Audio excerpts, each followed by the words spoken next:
Hi, I'm Michael Hernandez, and I want you to become a history maker. History makers are individuals making history. A Vision for America campaign is about citizens making a difference in their community, one person at a time. They are doing this by utilizing moral and ethical principles that this nation was founded upon.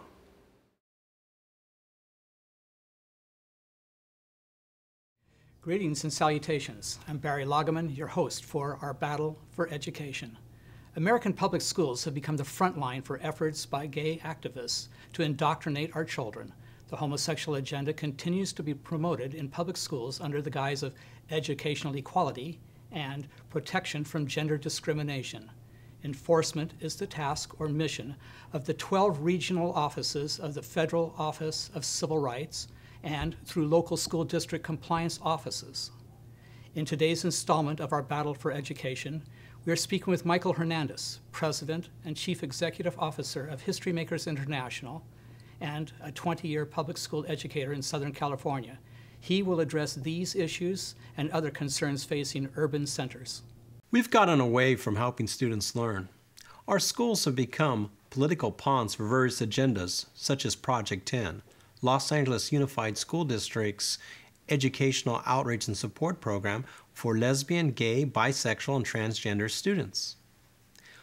All Los Angeles educators have to go through mandatory training sessions each year. And it's easy to have a Gay Straight Alliance student club at a middle school in Los Angeles.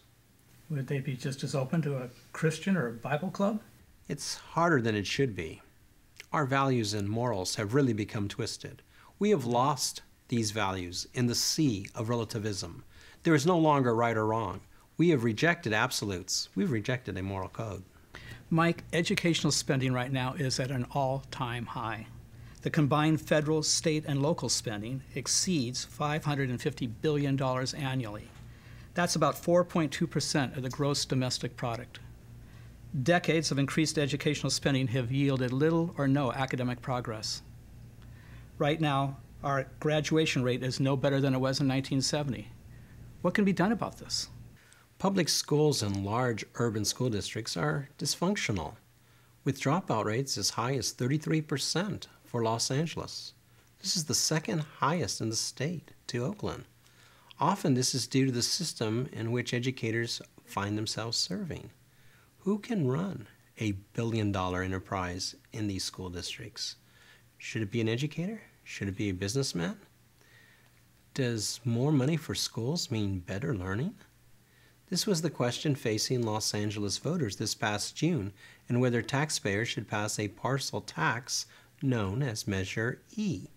Voters were asked to approve a request for $100 in tax per year that would last for 4 years. The tax was expected to generate $95.2 million each of the 4 years. Though the measure passed by a 6% margin, 53 to 47%, it was defeated because it required a 2/3 majority. What is at issue here? Don't we appreciate our schools anymore? Possibly the solution is to restore fiscal prudence, to eliminate district waste. It is tough to say no to local schools, but school districts like Los Angeles have lost the confidence of parents that money is going to support student learning. Well, Mike, now Washington is imposing national educational standards at both the state level and then connecting that with federal mandates. This is weakening state and local authority over education as well as parental choice with regards to school. So who should be in control of our schools? It is important that we elect school district board members that can represent our interest, our own children. Our children need to be able to attend safe and effective schools. We need to become actively involved in our children's schools. Research states that when we are engaged at school, our children perform better. We need to be able to help our children find a vision for their lives. We need to guide them in the areas of their interest, help them in the areas they are challenged. We need to monitor the media they use. How much television do they watch? The time they spend playing video games and texting? The friends that they have? We need to instill the values of learning. We can do this at home by asking our children what they're learning at school, so they might tell us, and in doing so, they're reviewing what they are learning. We need to monitor their homework, make sure they're doing it. We need to monitor their peer relationships and make sure bullying is not a problem. We need to care for our children at school, not just when they're at home.